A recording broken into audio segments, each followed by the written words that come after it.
in podcast Detroit, recording live. Prepare yourself for a hoppy drive. If you're chilling at home, pop that crowler and just kick back for the next 2 hours. It's the end of the week, so here's to the weekend. It's Better on Draft with Rob, Matt, Nick, and Ken. And we are live, episode 172, Better on Draft podcast. My name is Ken. We are back in the Royal Oak Studios. How about we get the cameras on the lovely people in studio, including the lovely Matt. How you doing?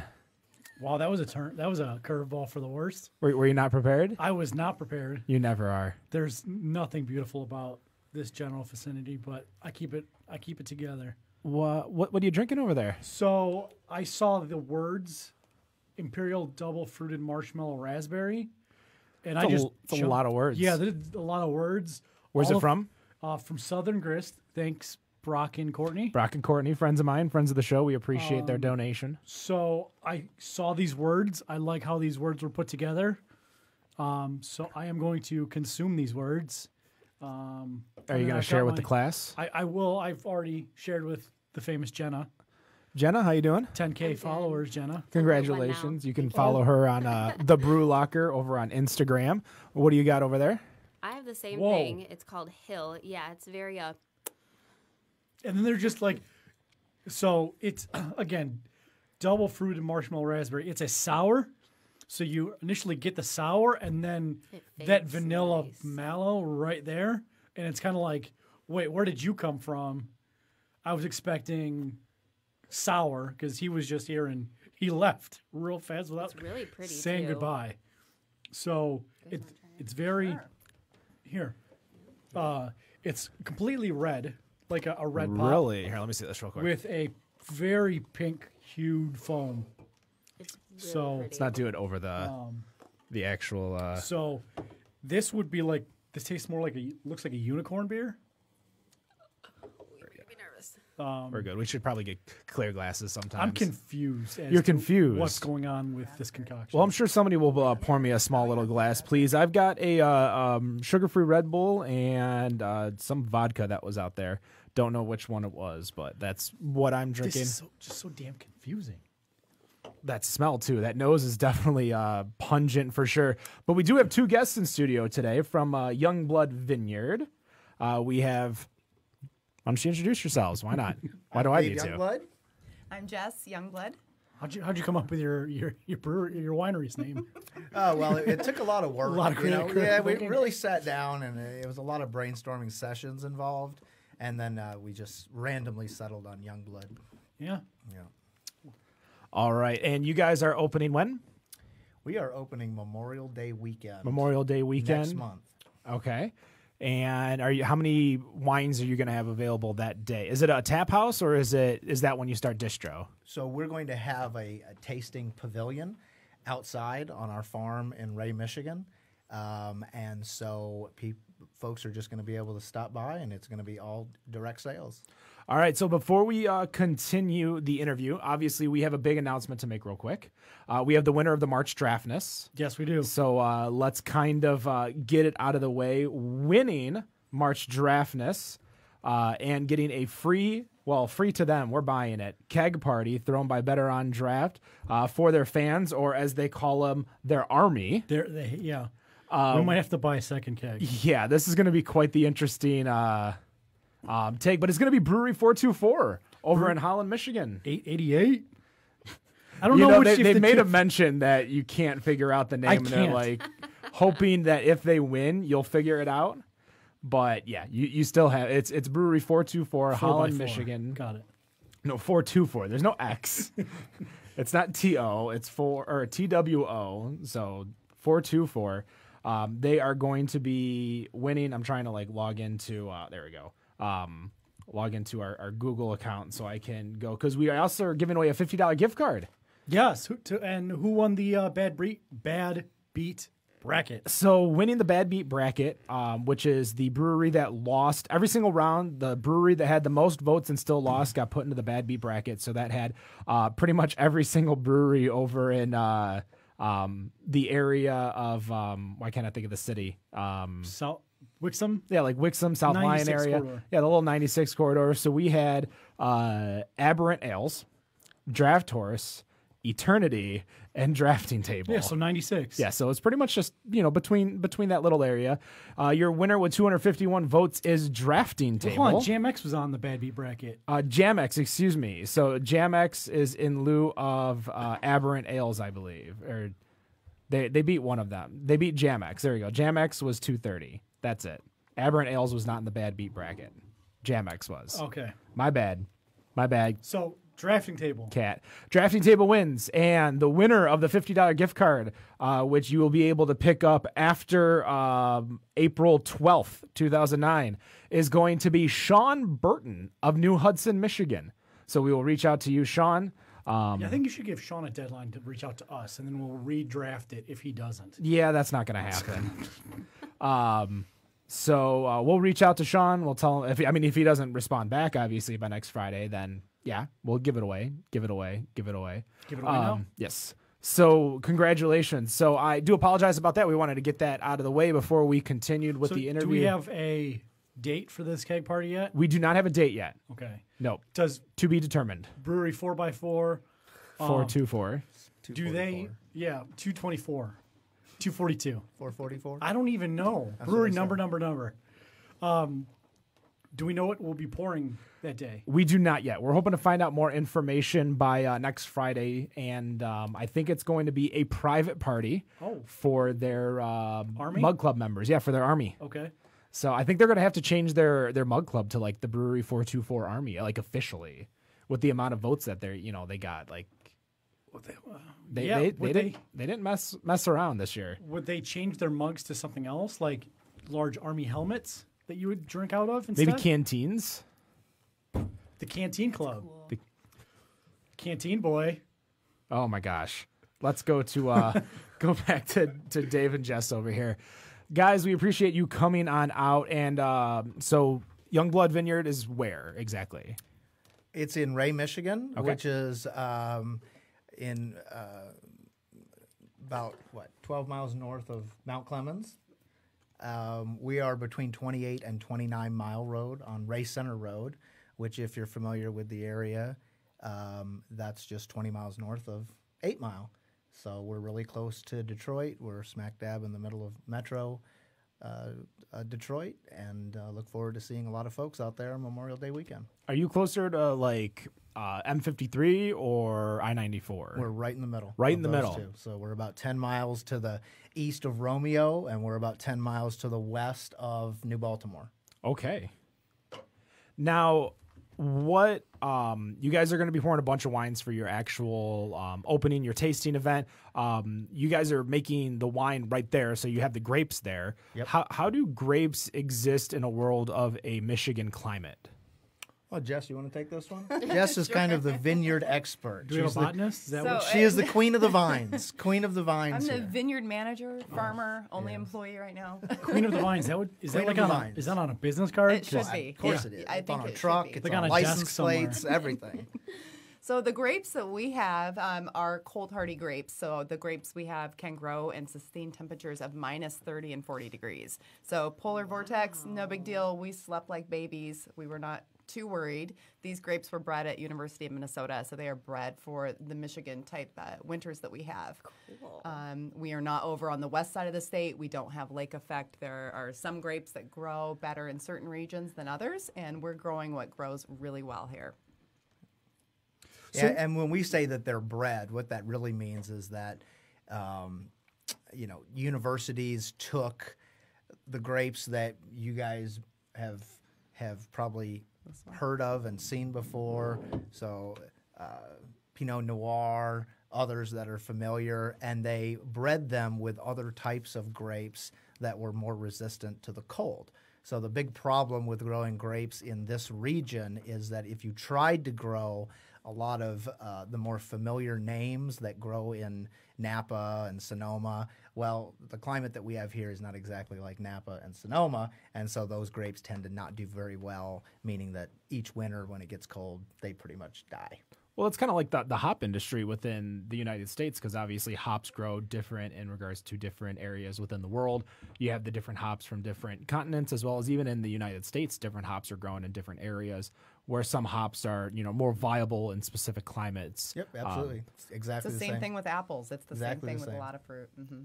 I don't think I ever really got into I never got into gardening, but thinking about it that way, because obviously these items need to grow and they need to process. And we've had Hoppily Ever After on our show, which is a hop farm out in, it's north. It's I think they're only about 30 miles from us. They're not that far. I love Michigan. Only 30 miles is not a big deal to people that live in this state for sure. Within, one of the big things, I work in restaurant point of sale, and I see wine lists, and I have to build them out, and it's not necessarily always just wine bars, but you go to these wine lists, and some of them can range from $8, a glass to $100 a glass.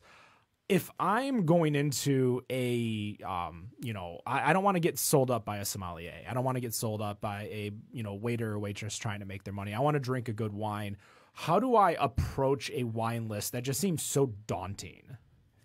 Well, I think let's approach it like this. Let's back up a little bit and talk about what we do and how it's different, and then we'll get to what you were. So our business model and what we've tried to do and what we are going to do is we do only estate grown wines, meaning that the only wine that we produce is from grapes that we grow and that we process on our farm. End of discussion. Okay. So what you will see is that in the wine world, like in a lot of worlds, sometimes when you really get to know what goes into the product, you're surprised by some of the things that you find out. And in the grape world, that is definitely true. So there are a lot of marketing tactics that are used in lots of fields, but specifically in wine, that are that to us just seem like they're questionable, and that we're trying to show folks everything from wine to vine, meaning everyone's into local now. We talk about farm to fork, talk about things like that. Everyone wants to eat local, drink local, and that's great. We're trying to take that to the ultimate, level of, hey, there's nothing more local than my backyard, right? You can't get more local than that. So, we want to really show and produce the best wines. And one of the ways that you do that is to do that in smaller lots and to do that by hand. You can go on any website, you can go on lots of websites, and you can, we have a license to be a small winery in Michigan. We could go on a website tomorrow and buy a tanker of bulk wine from Napa Valley. We could bring that tanker here, and we could put our name on the bottle. And we didn't grow a single grape. We didn't process a single grape. We know nothing about the wine itself, but we could bottle that with our label and sell that as Youngblood Vineyard wine. That to us seems like a disingenuous business model. And so that's why we've taken the approach that we have. The downside is that we started this 3 or 4 years ago. We're just bottling next week from the first small crop that we had last fall. Grapes take 3 years to really mature to even be able to harvest a partial crop. So what we got off of just a few acres, because we do have 25 acres, but the first 9 acres that we planted are what we harvested off of that were planted in 2016. So they were mature enough to have about a half a crop, I would say. And so that's what we're working with right now. And every year we expect to get bigger and bigger. But along with that comes a lot of work. We have 26 miles of vines. And so my job, for example, when you talk about getting a tank of wine in and bottling it and putting your label on it, the difference between that and me being out pruning 85% off of a giant Medusa-looking vine every single day in the winter in Michigan, That's a huge difference. The difference between putting wine into an actual French oak barrel and the cost that goes into some of that kind of stuff. So I think you have to become really good at reading labels, the backs of labels, the fronts of labels. And once you understand how wine is labeled and marketed, then you understand why maybe certain wines cost a certain amount and others don't. You can think about it like this. If you went to the grocery store and you told someone that you wanted to get some orange juice, okay, you could go to the store and you could buy a jug of orange juice. You could also go to the store and buy a can of concentrate and add some water. You could also grow an orange tree and you could freshly squeeze the oranges from your tree into a glass and drink it. Which one of those three sounds better? I mean, it's pretty obvious, right? The imagery of squeezing the fruit into a glass and drinking it. If you've had like apple cider that's freshly pressed and squeezed, there's nothing like that. Even though you can go and buy apple juice at the store, there's nothing like having that fresh fruit squeezed. Well, that's the same type of quality difference that we are trying to make by growing the fruit, processing all the fruit, doing everything ourselves in small batches. We hope to emulate that fresh squeezed orange juice, not the stuff from concentrate. So when, you said 2015 was your first plant? 16. 16. Mm-hmm. What was the genesis of Youngbloods? Why did you decide? Why did we do it? Forget the rat race. We're gonna brew. We're gonna Ferment. We're gonna Do you ferment? Grow. No. Really grow What's them. what is the term for winemaking? Crush, press. There's so many terms. Okay, so Sure. what was your genesis of fuck it, we're making wine instead? So I think this all really started in Virginia. So Dave and I have lived all over the United States. 6 different states together? You've probably lived in 12 by yourself. We've moved all over. But a lot of big wine states. But a lot of states. I'm from Washington State. I'm from, the fruit capital of America, which is Yakima, Oregon. Washington. We met in Oregon. Lived in California. Lived in Virginia. He's a Marine, so we did move around a bit for his job. So, we are veteran-owned. The last place, I think, where we didn't start drinking until we had kids. Once we started having kids. I didn't start drinking. we were living in Virginia. I was a teacher, and every time there was a snow day or weekends and stuff like that, my teacher friends and I would get together, and we would go to wineries. And we would go to these awesome wineries, Loudoun County, a couple of really cool counties in Metro D.C. that were, maybe just 45 minutes from our house. And we would all load up, and these places were all kid-friendly. You could bring your kids. And I just thought, wow, this is amazing. I can bring my kids. They can run around and play with chickens. They can run through the vines. No one's yelling at them. I can sit here peacefully and drink a glass of wine. And then I started noticing, wow, all of these wineries have vineyards attached to them. I hadn't really seen a lot of that in the Metro Detroit area, but we have this family farm we've had since 1945. And we thought, well, we could come back. What if we come back and we plant a vineyard? That's what's missing. Could we do that? And, we had soybeans, corn, Christmas trees, cattle back in the day. By complete dumb luck, I went to the University of Minnesota. And I remembered completely randomly hearing about this grape breeding program that they had.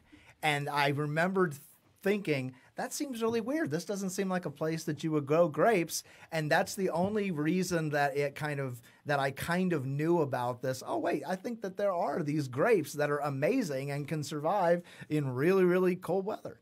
So we started researching it. We spent a couple years researching grapes and vineyards and how to do a layout.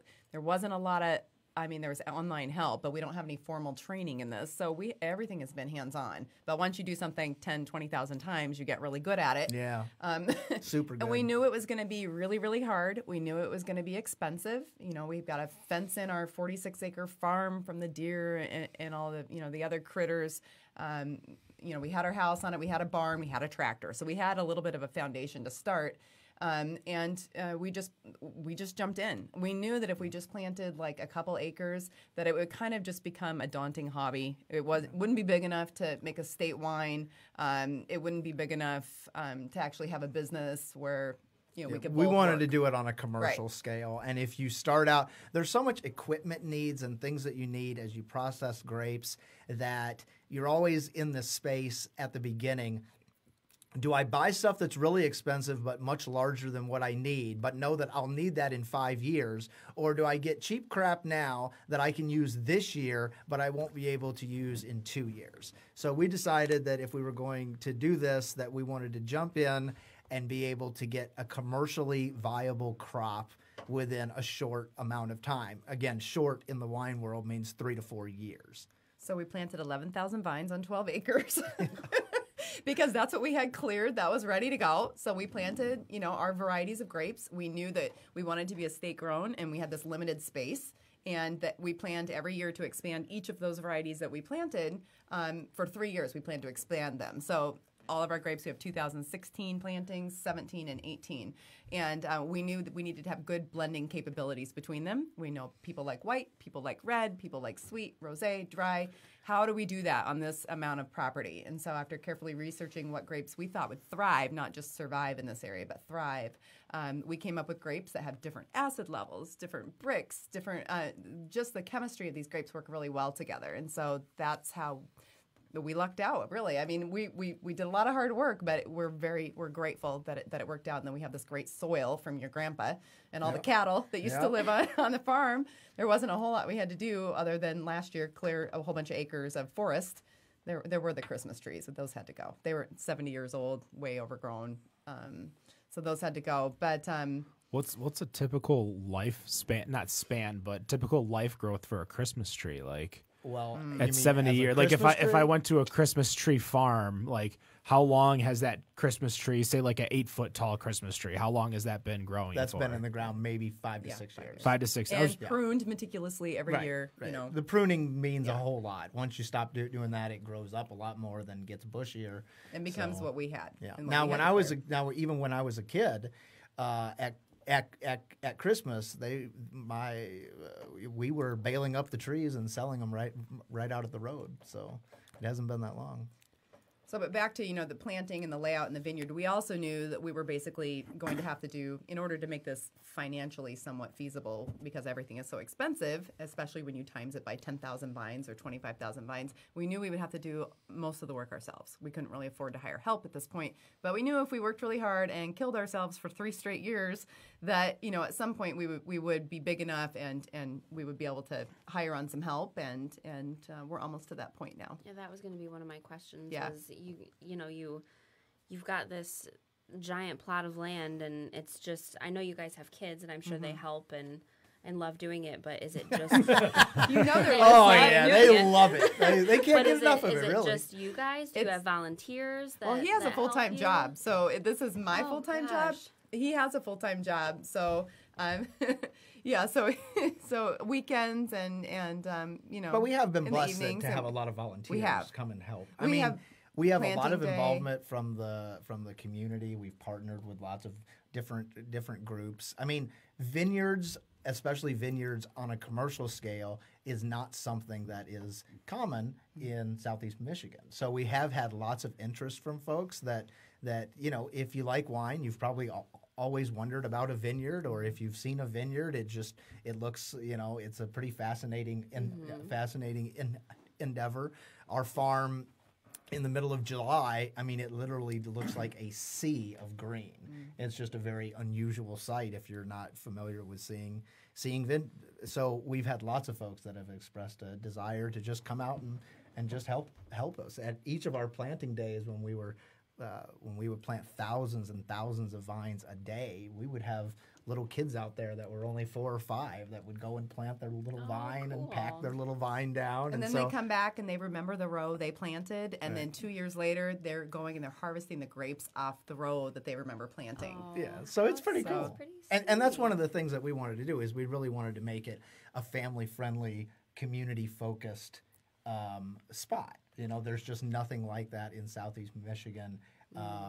There's no commercial scale vineyards of the size that we have, and we're still planning to continue expanding each year. So it's been exciting. When you open Memorial Day, does that mean, so your vineyard is still there, obviously, all the time? Are you going to have like picnic tables or like a space where people can come and drink your wine? So we have a pavilion that we're going to build out front. I would say roadside stand, but roadside stand doesn't really capture what it's going to be.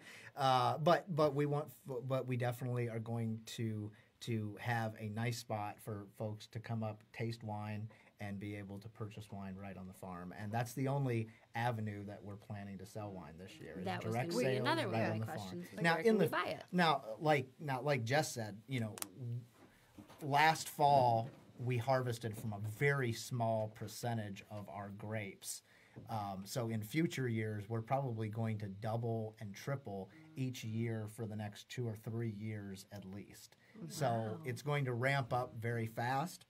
Which is a great Which is problem great. to have. Which is great. Which is And great. we grow with it. So we, taking Yeah. on these Oh, new for tasks, sure. it's a good.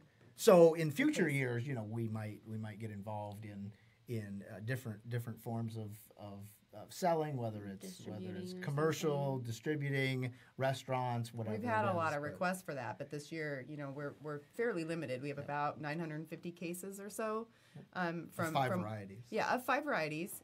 So I don't know how long it's going to take to sell that. We're going to be open on weekends, and we'll be open until we sell out. But again, I'm farming during the rest of the time, so I still have to take care of the farm. So I'll be working in the tasting room Saturdays and Sundays, and then after that, it's back to the farm. Does it take the same amount of time for a grape to mature for wine as it is for any other product you may use grapes in, like jelly or anything Concord like grapes, Welch's, yeah. So, I mean, it would take approximately the same amount of time for the grape to start to produce a crop.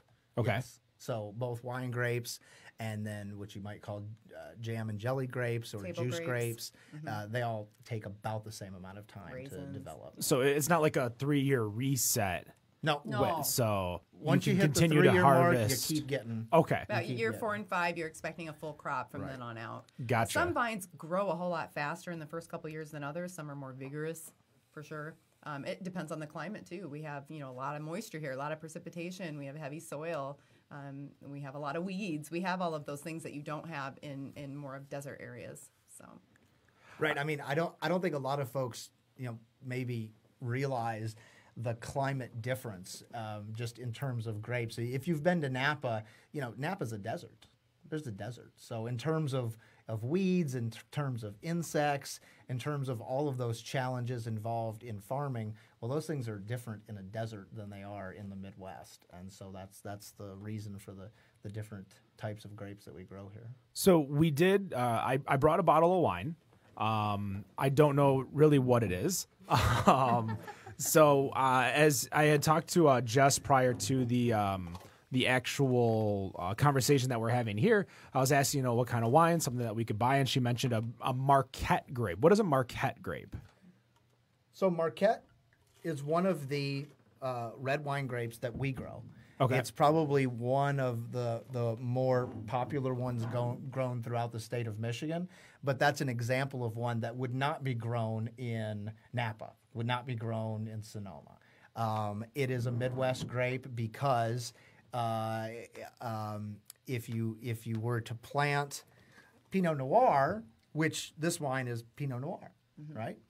If you were to plant this grape here, then it would produce fruit and then it would die in the winter because it's just too cold. So the next year you might get a new shoot and you might get a few grapes, but each year it's going to die back in southeast Michigan. And then you're back to what a baby vine looks like. At this big, it cannot produce a full crop. So you got to wait for that 3 cane years to grow big again. Yeah. So the reason that the individual suggested that you get this wine is because Pinot Noir is actually in the parentage, in the lineage of Marquette. So the hardiness, its ability to withstand the cold, came from some selective breeding, but the wine quality. flavor, the quality of the wine, the profile of the wine is tied very well to Pinot Noir. Very similar. So what is the wine that we got? It was obviously a Pinot Noir. Like obviously you're looking at it right now, so I'm not necessarily a test. 2015. What are the You years? want to know the difference? Yeah. Okay, so the different, I would say, tasting this and knowing what this is and where it was grown and the vintage, I would say what you're going to get when you have a Michigan wine, and this is true of all Michigan wines really, is because we have a cooler climate here, you're going to get a more fruit-forward wine. And it also depends on if you're going to be putting this in oak. If you're aging it in oak, maturing it in oak, then you're going to get a whole lot of smokiness. You're going to get a different mouthfeel. We use neutral barrels because we want to bring out the fruit profile of the grapes. So you put your nose in there and you smell fruit, you taste fruit. I like that. Yeah. So there's just, and again, that's just one way we've treated it versus another way. But a lot of California wines are a little heavier on the oak than you might find here in Michigan. And the climate plays a huge role. For example, this is a 2015. Okay. In 2015 in Michigan, we had a very extreme polar vortex, Yes, if you we recall. did. It was much longer than the one we had this year, colder. It was very, very bad. And almost all of many of the grapes in Michigan that weren't planted and bred specifically to tolerate temperatures like that, they all died. And they just did not get a crop from those grapes. So the reason why you put vintages and things on bottles is, one, to show the age, but two, because there are certain climate characteristics that you will get that if you have a really hot, warm summer versus a really cold, wet summer, the chemistry of your grapes is going to be very different by the time you get to September. And that's going to affect your entire wine style and what you choose to do with that grape. One of the things that we've tried to do is take a more minimalist an approach to making wine. There's lots of ways to hide flaws, to cover up flaws, to do things to wine to make it much less natural. Since we control the vineyard, we control a lot of that stuff. We control the spray schedule. We control irrigation. We control when we pick. All of those things are things that sometimes people don't have control of because they don't have the vineyard themselves. We can go out and say, no, these need one more week. Somebody else might say, no, the harvest crew is here now. They have to do this now because next week they're not going to be around. So we have the flexibility to be able to say, let's try to make a wine like X, Y, or Z, and then back plan from that to do it the right way. I'd love to try it if you don't mind pouring me Sure, a glass now that we've got it open. Now, what does it mean by, obviously these are all catchphrases and things that I hear, but let it breathe. Like people talk about, you got to open the wine and let it breathe. Is that a real thing? Is that a thing that I just hear from people that pretend to know about wine? Like It's probably a little of both. A little bit of both. Okay. There's no doubt that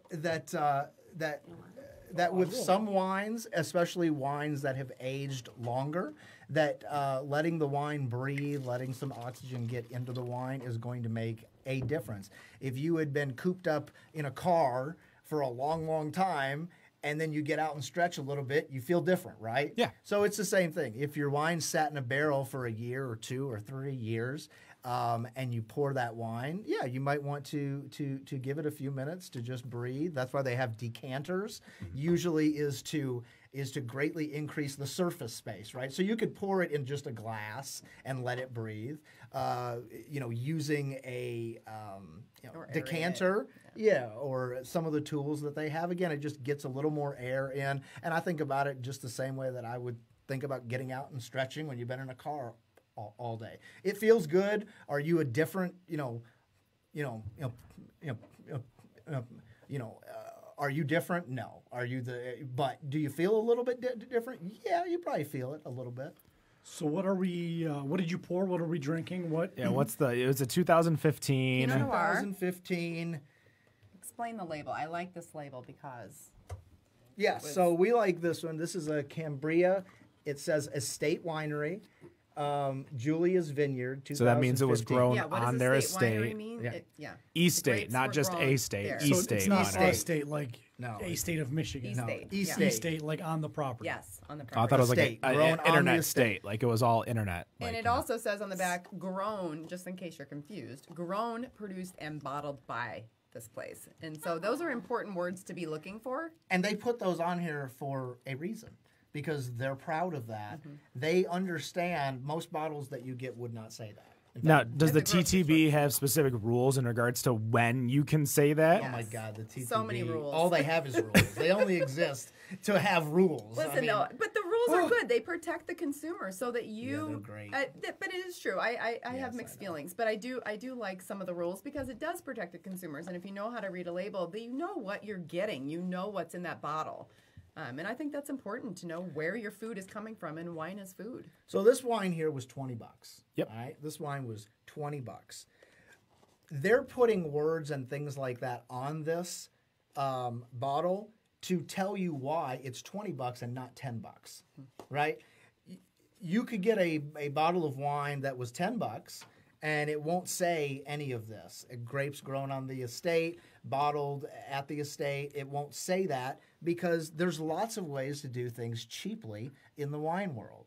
Now, you asked about, can I go to the Somm or can I trust the Somm and what they say? Or I have a wine list that has 70 wines. How do I kind of decipher that? And, to say that there was not a lot of misinformation in the winery world would be disingenuous. In fact, that's one of the reasons that once we started to kind of investigate the wine world and look at doing this ourselves, it's just really shocking some of the things that you would hear and see. Now, I don't personally mind if you have a wine bar or you have a winery and you have 70 types of wine on your list, I have no issue with that. Right? I have no issue if you make your wine from kits. Lots of folks make wine from kits. You know what a wine kit is? Are any of you Yeah, familiar with assume those? it's just like a beer kit. It's just where like you a beer can kit. make It's it. exactly Concentrate, water, it's exactly pre-measured, like that. yeah. So many of you have probably made beer from a beer kit, and that's perfectly fine. There's nothing wrong with that. However, if you were to then sell that as though you were growing the hops and processing the beer yourself, that doesn't quite feel right.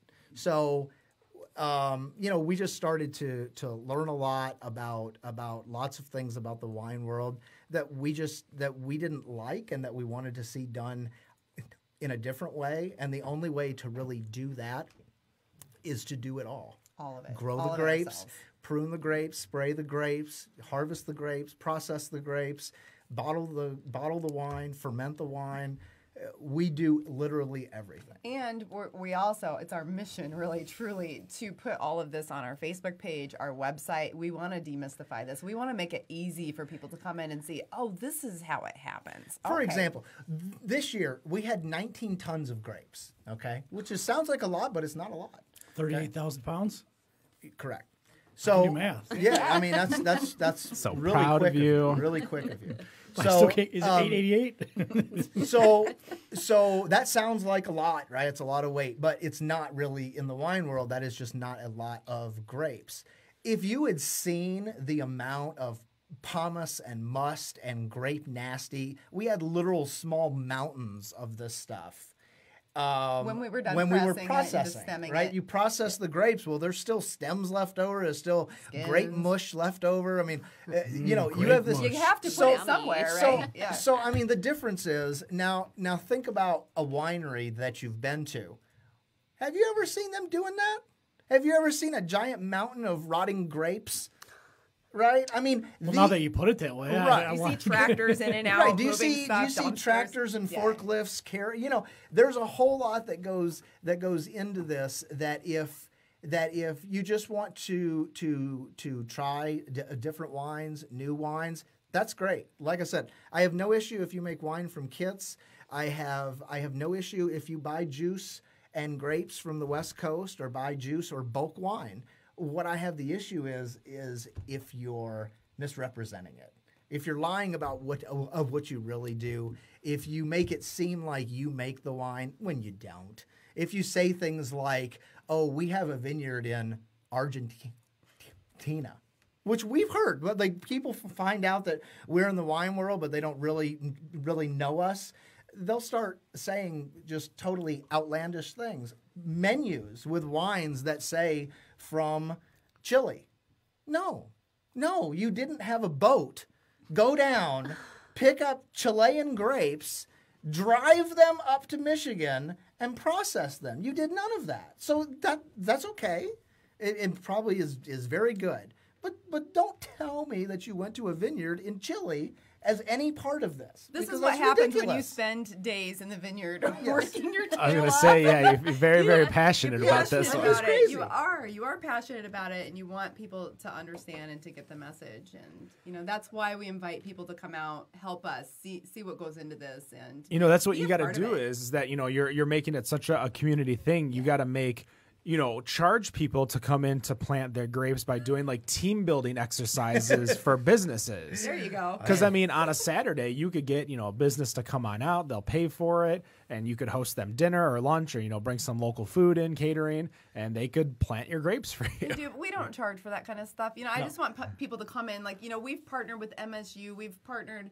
I'm trying to think of all B's in the D. I don't know. Bees if in you the guys, D. Actually, Bees in the D. they posted that you guys were going to be live tonight. They are so. fantastic. So they have an organization, a nonprofit, and they started the same year we did, Yep. 2016. And we have beehives from do. them. In fact, we sweeten some of the wine Yeah. with Ooh. the With the honey, honey. from Bees in the D. Now, you guys, because you have a winemaker's license, you could technically make mead over there too, We can't could. you? Yep. We could. Could We not, absolutely could. not that you're doing it, but you could. We could. with We the. thought about that way back in the day. Yeah. But I mean, what goes Can into you that? make a grape mead?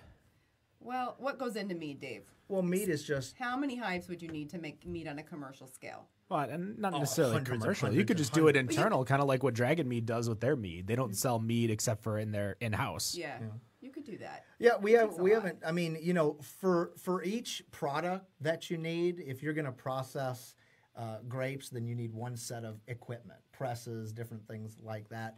The honey side is a whole new side, so there's lots of different things that you would need for that. Now, this year, we've partnered with Bees in the D. We have hives out on the farm that were there last year, and they're putting more on the farm this year, and we're actually going to sweeten one of our wines with the honey from their hives. So it's been a nice partnership, and we really love the Bryans. So I have to back up a little bit. So what happens with the grape carcasses? The carcasses. The rotting pile of So what do you grapes. do with the grape skin? Do you just leave it there There's and a let it lot of different decompose? things Do you you put can it do back with in the it. field? You can't. Oh, there's a lot of different things. There's a lot of wine that I want to that you. drink. Oh, Oh, okay. thought you were talking about the mic. No. You're fine. There's you a like lot use it of as different things you fertilizer can do then? it. I mean, people put it into makeup. People put it into facials. There's a lot of things we've you can had do all- with it. We've had a lot of requests. Yeah. People have had the most bizarre ideas of things that they can do with it. Fortunately, we have a big farm, and so we can just throw it out in Compost the it. in We just the in the compost it. farm in the farm as compost, and that's fine. A lot of drunk raccoons out back. Hey, yeah, exactly. All the raccoons. that's a No. camera. Who knows, right? Nest cam on your Facebook at all times. So we're about to take a quick break, kind of reset. And, that wine was really, really good. Definitely be on the lookout. I'm going to have to go tell Jack over at Zatuna Liquor over on Rochester Road, just south of M59, to start carrying it, because I think this is going to be definitely the wine that I keep in my place. You can get more than wine there: beer, liquor, cigars. Matt's favorite, of course, It's a Boys. It's a full-on party store, great to go to. We're going to be back with our first break, thanks to our sponsor, Ferndale Set. This is Brother Son. We'll be right back. I'm headed for the city, trouble in my mind. I'm way too young and pretty for things to be unkind. Time is all we have now, so let's make something while we can.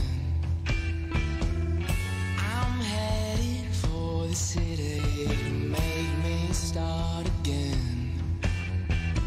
Conversation now and then. Gotta go, gotta get it. Don't make things go south, baby.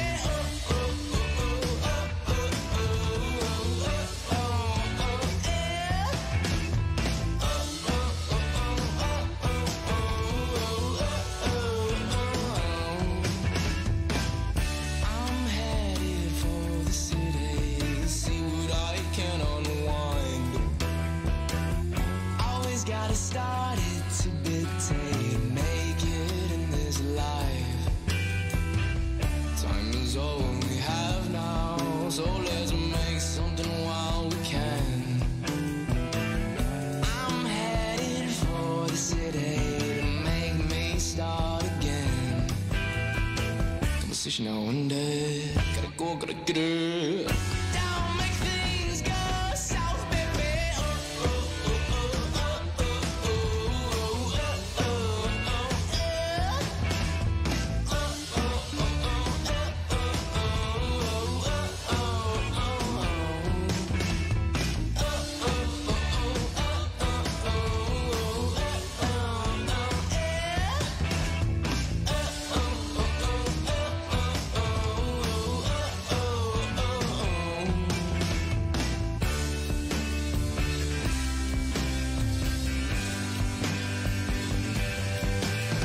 these eyes ain't looking back home. No, I'm now by myself on this road.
And we are back, episode 172, Better on Draft podcast, still in studio with us.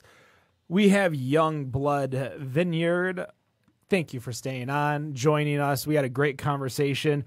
You guys are going to be opening up Memorial Day. Memorial Day or Memorial Day weekend? Memorial Day weekend. Weekend, that'd be okay. Saturday, I think the Sunday. 25th and 26th. So not even Memorial Day. Well, we'll be Maybe. open Monday. Maybe. We'll be open Monday too. Yeah. Making the decision now for you guys. Yes. How tired we are at the end. Thanks for the pressure. That's fair, no problem. You guys are going to be opening up all your own estate-grown wine. We were kind of talking about grape carcasses before we went off air. So I want to go back to one of my initial questions, just because you not necessarily glossed over. We talked a lot about something else, but going into these wine bars, wine places, imagine, if you will, like, most of our listeners are beer drinkers. Many of them probably don't drink wine, or they just know red versus white, or maybe they know one or two brands that they go.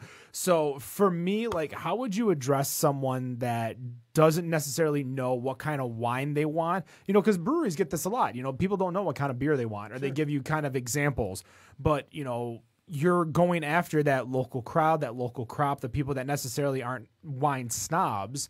How are you bringing them in to tell them which wine to drink, like which style to drink? So why don't you talk about me? So like I could tell you, like, what questions would you ask me if I said, what should I have? Well, what I'd ask you is, what have you had that you enjoyed? If your answer was basically nothing, or you didn't know, I would explain, hey, there's two major schools of wine. You got red wine and you have white wine. Now, there's lots of others, but red and white are definitely the distinctions that most folks know.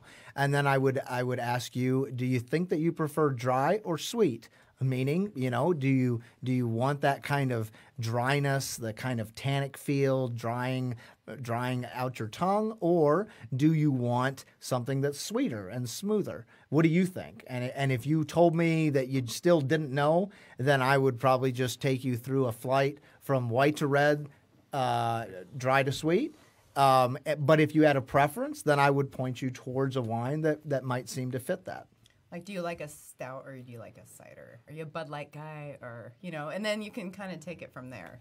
Well, like for me, like I enjoy ciders. I enjoy sweet ciders, never dry ciders. So our friends over at like Cellarman's make great cider, but they have the Handsome Dan. Yes. Which is a cider that I just do not like at all. It's great in regards to the fact that everybody has told me it's great, therefore I believe them, but it's not for me. Sure. But like they had their Ethiopian coffee cider. They've had, so many different ciders and meads that I like. So like I'd probably go for something sweet. I don't have necessarily a allegiance to white or red. Right. But like for me, when I go out drinking, I go for usually a white. Like that's the first thing I look at. Is I don't even look at reds, I look at whites. So like the Pinot Noir, what does that consider? Is that a red or a white?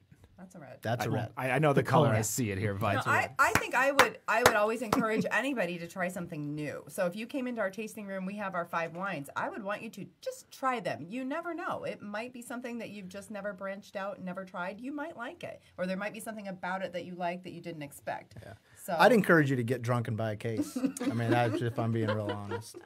That's probably where I'm going. Go on, Matt. How many different varieties of grapes are you growing? We are growing 6. Okay. 3 red and 3 white. So is it the specific grape that determines the wine, or is it the wine or the yeast strain, or what? I don't know. Yes, the answer is yes. Okay. The answer is yes, because you could have the same. You could have many different wines derived from the same grape. If the winemaker is adding acid, adding sugar, depending on the yeast strain that they used, depending on whether they age it in barrel or steel, all of these things can have a huge, profound effect on what the wine is going to be. So when someone says, hey, I really like a Merlot, well, they don't really mean they like a Merlot. What they generally mean is, I've had a couple of Merlots that I liked, so I think I like it. Now, there are doubtless many Merlots that they would hate because they were too dry or too sweet or barrel-aged or steel-aged or made with yeast or made with natural yeast. So there's all sorts of variables, and that's kind of making wine is part science and part art, just like beer, right? Mm-hmm. So you have an idea of what you might want to do. Sometimes it works out, sometimes it doesn't. Sometimes what doesn't work out actually is better than what you thought would have worked out. So wine is a lot the same way.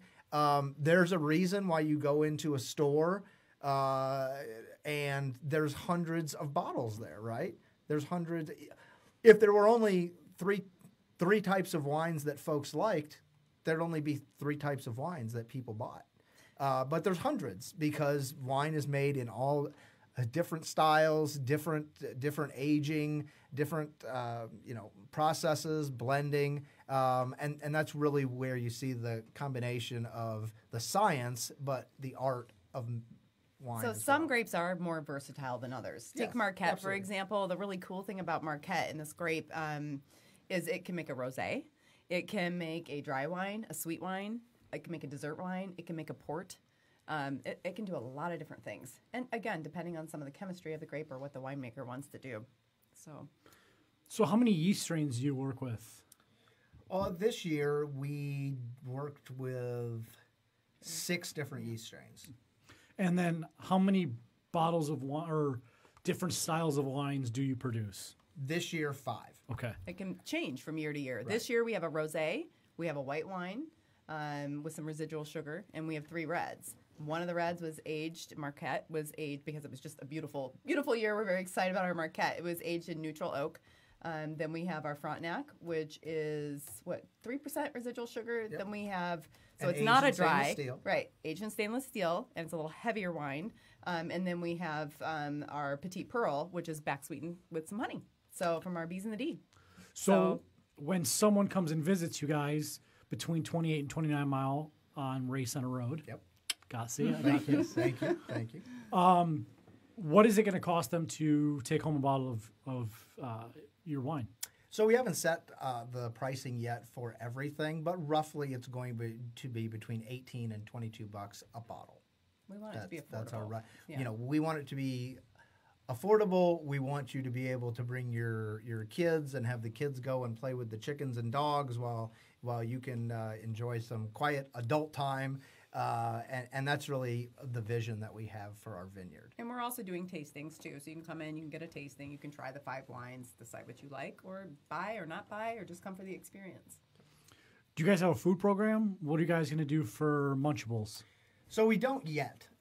You know, this is gonna kind of be our first introduction into the direct sales market, and so I'm quite sure that we'll develop something. Part of what makes us unique is that we are all estate grown. We fall under a lot of rules and regulations that apply to the farming world.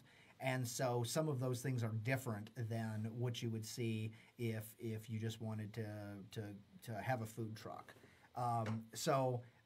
We don't have any definitive food plans, but we've had a lot of folks that have approached us and wanted to cooperate in some way, and maybe they can bring their food truck to the farm for a weekend, things like that. So as we develop that in the next 4 to 6 weeks, we'll definitely post that on our Facebook page. And we really want to, hone in on that farm, homegrown, the local, the pure Michigan, all of that. And so when and if we do partner with people, we want that to be local, small businesses. Well, like tell them what you're doing with the B's and the D and the painting of the hives and stuff. Oh yeah, so that was going to be one of my questions. I was looking on your Sorry, Facebook page. No, it's okay. I was looking on your Facebook page, yeah, and I was like, oh my gosh, this looks so fun. So last year we became friends with B's and D, both Brians, and they gave us 4 hives.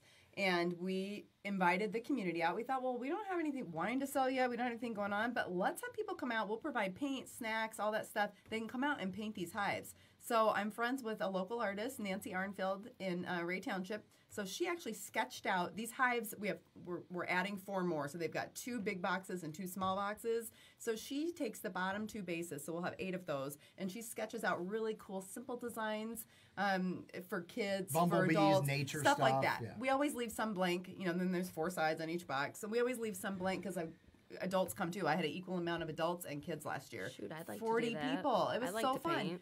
I would love for you to come. It's free, and we don't charge for stuff like that. We want to give the bees a really pretty home.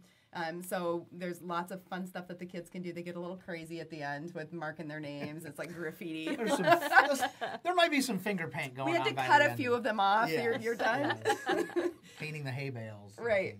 So yeah, we stack them all up on the hay bales because we are a farm. And then we take those out back, and then we stock those with the bees. So we are doing that again because it was so successful last year. So I do have that event on our Facebook page. And when is that? That is going to be the 27th, Saturday the 27th of this month. Of this month. Yep. Yeah, because we want to do that before the bees get here. You don't want to be painting those when the bees are here. Yeah, that would be a little scary.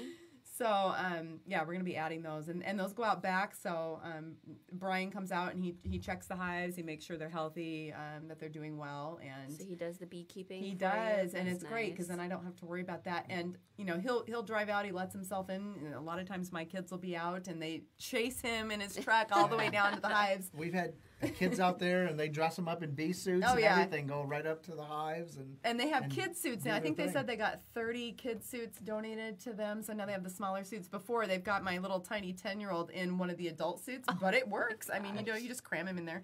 And he's out there and he's smoking the hives. I mean, smoking them to death. You know what a smoker is? Calms the bees down. He sticks it right up to their face, like a centimeter away from the bee's face.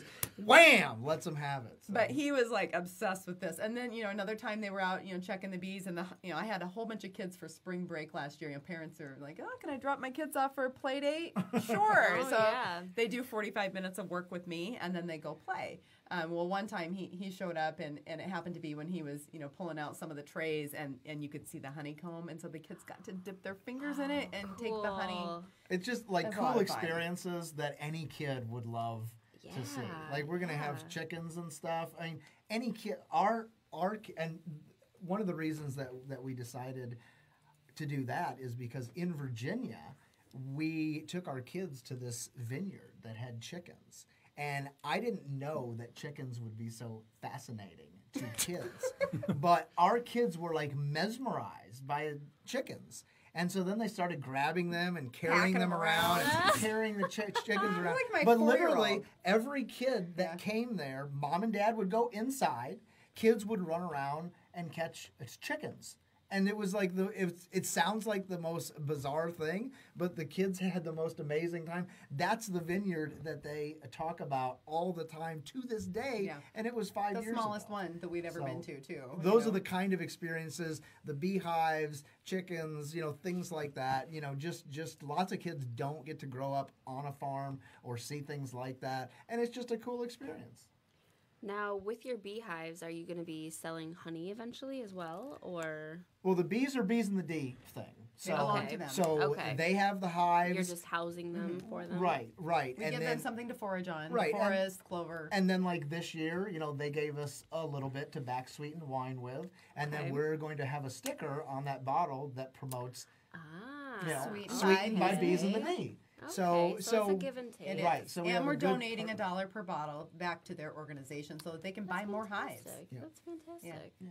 So it's a really, really great partnership. Yeah, well, our vines are self-pollinating. They don't need bees to pollinate them. But our clover's not self-pollinating. Our gardens, our neighbors' gardens, the whole forest, it needs bees. We need bees. So it's a good partnership. So I know when we started earlier, you said you started with 9 acres, right? So how many acres are you at now? Still 9, or have you expanded?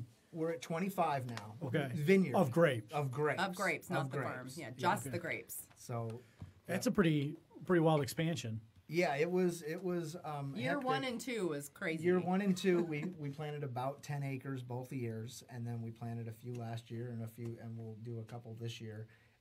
But yeah, it's been until you start to actually figure out the linear feet, like Jess said, we have over 26 miles. We have a marathon of vines. So There's an idea. I know, and lots of our ideas. 12-year-old loves running. So The Youngblood Marathon. you just back and forth. That actually has a really good name to it. The Youngblood it? Marathon. Yeah. I And think you it could do like a rolls right half off the marathons, tongue. and then you could do like a Or you could just have wine stations set up, and you can Right. walk your marathon. Set up water, you just drink your like walk your marathon. this guy I right have here. been to those marathons before. See, I ran a half marathon instead in of a Virginia beer that did mile, that. now we have the wine Yeah. mile. Oh yeah. Yeah. we could do it. was Did you have to wine chug the Virginia. wine before you run though? I Like, don't you know. do I that? mean, like maybe you can just drink the wine as you go, and before you reach the next station, you have to finish that wine. I have to At say least- in I Virginia, don't think there's going to be a whole lot of running, to be honest with you. I mean, it's just my just the kids and the chickens. It's just my I mean, inclination. there's the person that I think he lives in Windsor, really close to here in Canada, but he had the world record for the beer mile, and you have to slam a 12-ounce beer every quarter mile. So it's to start chug, and then you have like they have like a little section, and it's like maybe a 16th of a mile, and you can drink your beer as you're walking. just 1 mile. It's just 1 mile, Okay. but it's 4 beers in 1 mile. But it's 4 laps around the track. Yeah, so like you start by chugging, you run a lap, and then you get another can, you start chugging, and you can choose whatever beer you want too. So there's so many rules in regards to it. I know we've talked to him a few times, but speaking of beer, we are a beer show. What is do you guys have like a go-to beer, something you have in the house that you're always drinking, or something? I love a Guinness. You love a do. Gu- I I love really Guinness. Do. I love a Guinness. People tell me like Guinness is too heavy for them, and I think they're terrible people because Maybe they don't that's understand. why I like red wine too. I don't know. Well, It's I don't- like a I don't- meal. You will It's a notice meal. she has a like touch of red wine. Irish in her. Touch of Irish, okay. So we went to the Guinness factory in Dublin. St. I've James been Gate. there. It was beautiful. Yeah. And anyway, oh no, it wasn't there. It was at Jameson. Right. Well, we did both. And she did. We did both. She did a whiskey. Obviously, there was a lot of drinking. Yes, yes. So she did the whiskey taster I'm certified. I'm certification. certified something now. like- Yeah. So there was about 3 guys that weighed about 3 bills or so, and her were up there tasting the whiskeys and giving their opinions and whatever else. And she drank them all right under the table. They were sloshy drunk, and she was not even phased at all. So I don't know if that's a compliment. Speaking of whiskey, I actually had my very first whiskey flight last week. So I was at Secreto over in Ferndale, and they had a whiskey, and it pisses me off because it was a Japanese whiskey flight. The price Japanese whiskey flight, or one of the whiskeys was Japanese? a Japanese whiskey flight. They So actually had all 4 different Japanese whiskey whiskey. flights that were Japanese whiskey flights. So So I they had have 16 different Japanese whiskeys? yes. Wow, that's a lot of Japanese. I didn't know. I've never even Did had not know that. Japanese There we whiskey, go. you know? So I wound up. It was really, really good. Obviously, I was there smoking a cigar, so you could tell that your palate changes when you smoke a cigar. So I was smoking. For those of you who are cigar aficionados out there, She smokes all the time. I was with a friend, so I wasn't trying to do anything too crazy because she's not too much of a smoker. So I just had an acid blue from the Drew Estate, and from there, I had this whiskey. It was called a Hibiki 17 year, and this was the what the waitress said was the best whiskey that they had there from Japan. So I loved it. Like, I'm drinking it. It was perfect, neat, clean, easy, smooth. And I'm not a liquor person. Like, I prefer to mix mine, so I don't care what kind of, if I'm doing a whiskey and 7-Up, I don't care if it's well because I'm mixing it with 7-Up. And so I wound up calling Jack over at Zatuna. I'm like, hey, can you get this for me? I'll buy it. And I'm looking at prices online and stuff, and they're a little hefty. They're about $200, $250 for the bottle. Why are they $200 to $250? You just asked me. Well, I'll gladly tell you. They don't make it anymore. So this whiskey that they had at Secreto over in Ferndale is something you can't get anywhere else, like naturally, like easily, and probably one of the best whiskeys I've ever tasted. Allagash moment? This was definitely my Allagash. Well, Allagash Or your wasn't. Alt 22 moment? Yeah. Oh, this was my Fat Tire moment because I couldn't get Fat Tire in Michigan when I first had Fat Tire. Well, I guess if fork to your nose, if they brought back Alt 22, the one that The you like, original, yes. or this hibachi Hibiki whiskey. 17 year. It was close, right? I bet you if you spell you got hibachi the and H right. hibiki, You got the H right. I bet you there's maybe a letter that's different. Which one are you going to pick? The Alt 22 or the hibiki? I'm gonna pick the Hibiki 17 year. That's a bold statement. That was a great, I'm going to go back to Secreto a couple times, and, I'm assuming hopefully they have a few, because it's in their flight list, but hopefully they have a few more and just drink it neat. So they have preset flights? As opposed Yeah, so to they have your own? they had different flights there, so you could get it was called the entry whiskey, the entry Japan whiskey, and they had 2 or 3 others that you could drink, and they had different whiskeys in each one. So based on which one you picked, so they had a whole page full of whiskey flights. Like that, to be honest, as daunting as a wine menu is when I see a wine menu, as I'm sure as a beer menu when someone who doesn't drink beer, that whiskey flight menu, the whiskey menu alone, but a whiskey flight menu, I'm like, oh my God, this is just burning my eyes because first of all, sticker shock prices. But I had 4 1-ounce pours. It was $55 for the 4 1-ounce pours. Veto. I normally would, but 3 out of the 4 were really good. The 4th one was okay. But that Hibiki, if I would have gotten a 2-ounce pour of that Hibiki, I would have paid the $55 for sure. So we are not distilling yet, but we are going to start that maybe not as soon as next year, but definitely by the following year. We will be doing some brandies and doing some ports from our estate-grown grapes. And that's a different license, correct? It is. Distillers, yep. But it's just an add-on, basically. So once you have one, it's pretty easy to get the other. Explain what a port is. What about? Oh, yeah. Yeah. Before that, what I want to ask is because obviously the first thing I thought of, because a grape farm, I was thinking you were going to do junipers and do a gin there. Yeah, we haven't done that. We're just focused on the grapes right now. But Yeah. hey, anything is possible. I get asked that a lot. Are anything is you going to possible. grow hops? And that trellis Juniper, system yeah, everything. overwhelms me. But yeah, we do get asked that. Well, the hops have the same time frame in regards to getting them to be fully grown before you can start harvesting. Year after year or whatever the harvest time is for hops itself. But what is a port? So a port is, generally speaking, a sweet wine that's very high in alcohol made from a red grape. So Does that need a winemaker's license or a standard distiller license? Well, you would need the distiller's license to make the brandy if you were going to sell the brandy separately. If you're not going to sell the brandy separately and you're just going to add the brandy back to the wine to get the alcohol up to something less than 20%, then you don't need the distiller's license.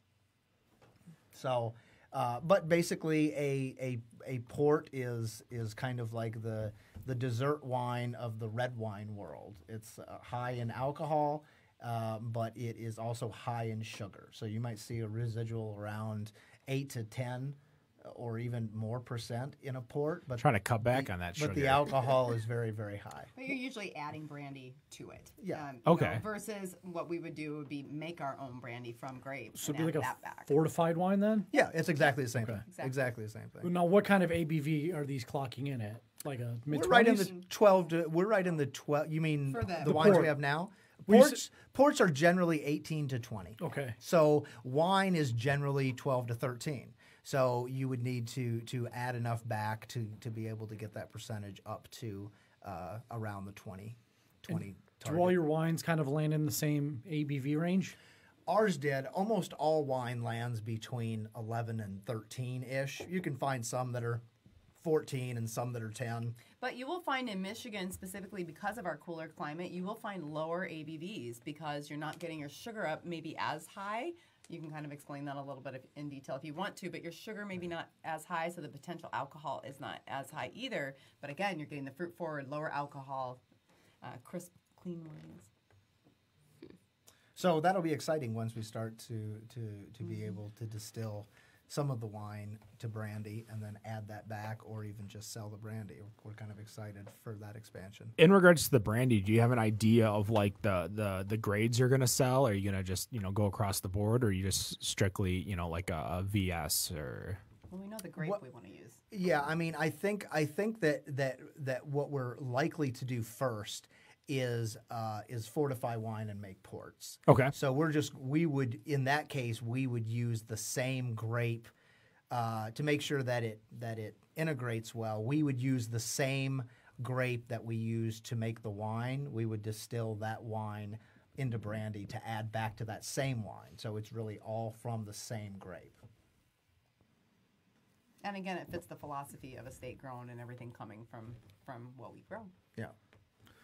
Now, are you guys going to be distributing your bottles, or are they strictly going to be pick up at the Pavilion facility estate? So this year we are doing all just direct sales.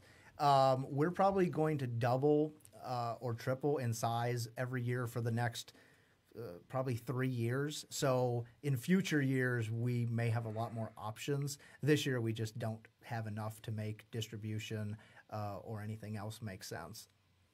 Is there amount of grape you need to get into that thought of distribution? Well, we are allowed to self-distribute up to 50,000 gallons in the state of Michigan under the MLCC. How many cases or bottles? 2,000 gallons is what we harvested this year, right? Well, we harvest 19 tons, about 2,000 gallons or so, right? So we're only at 2,000, and we have about 950 cases.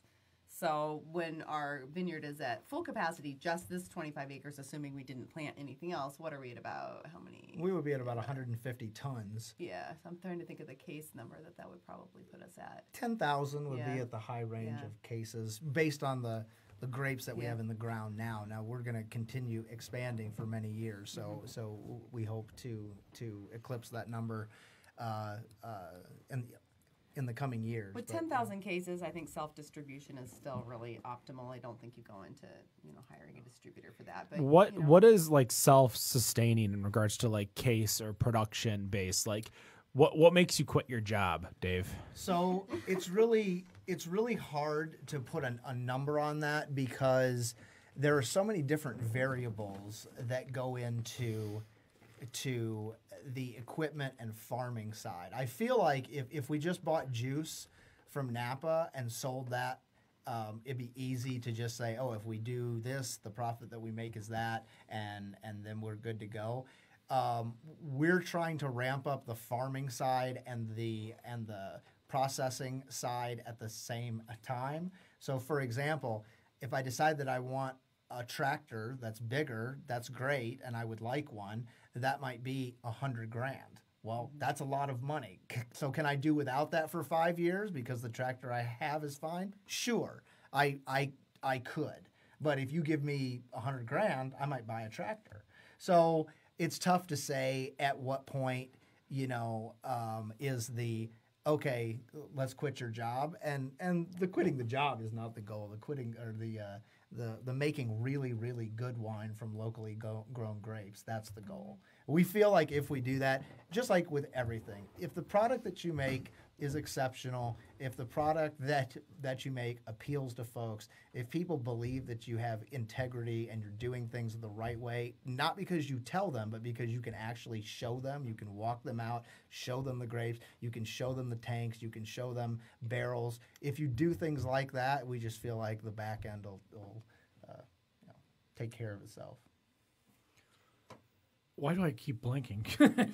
Well, we're about to take a quick break. Before we go on break, I want to ask you one real quick question, because obviously you guys have kids, so you need to de-stress a little bit. Oh my God, we have so many kids. How many kids do you guys have? We only have 3.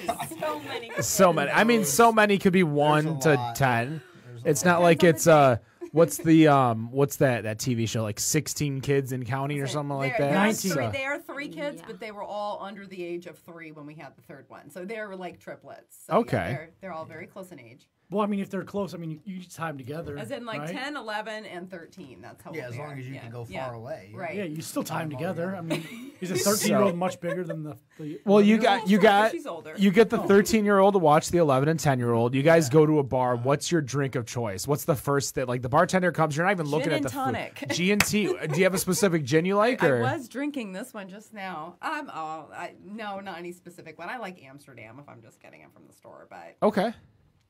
If I Dave? was just going straight in and walk up to a bar, I'd take a Jack and Coke. Jack and Coke? Yep. No other whiskeys, just Jack and Coke. he likes an umbrella. He does.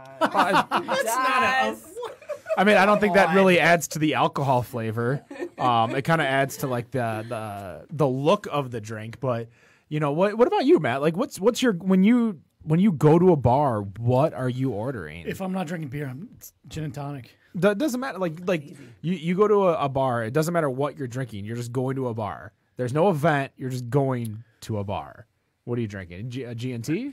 Yeah, but I think I think that's kind of a loaded question because every circumstance dictates a different establishment. If I'm dressed to the nines like I was at Nick's wedding, I'll get like a Manhattan or an old fashioned. But if I'm going out to just kind of be light and casual, I'll get a gin and a tonic. So like if I'm in a suit, I'm gonna have something that's So you more- feel your clothes dictates. I think the event. The event, not necessarily the clothes, but the event, Right, yeah. is what dictates. Jenna? I knew you were gonna come to me next. Well, there's not any more. I know. I'm the last You're the one. last one in the room. I wasn't ready though. I'm not ready. Well, Ken's a Moscow Mule, so we I- can just skip him.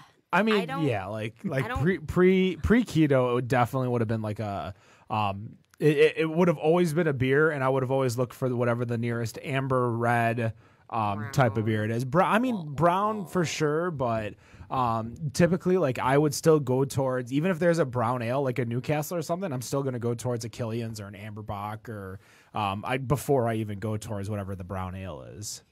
I mean, I like beer, so Calm down there, Brett Kavanaugh. I would definitely go for a beer, a What- craft what- variety. what beer? I know. Can I What eat if you're more going to a dive bar and you have no craft choices? Like your craft Coors choice Light. is Amberbach. No, she's a yeah, Coors Light girl. I do like Coors Light. There you go, okay. I could do Coors Light or probably a cranberry vodka if there were no beers that I wanted. You know, to be honest, I was hoping one of you would say, you know, I wouldn't go to a bar. I'd go to North Center Brewing over in Northville, Michigan, just south of Baseline Nova, I over don't on really Center. frequent bars, but That's okay. You can go check out Kevin over there over at North Center Brewing. Grab some great beer. Cody tricks magic over there, as well as they have a full food program. And Matt says that if he's ever over there and you beat him in shuffleboard, he'll buy you a beer. It'll never happen. I think there might be a day where we just show up there and Kevin, you're going down. videotape Matt losing in shuffleboard. So we'll be right back. Better on Draft Podcast.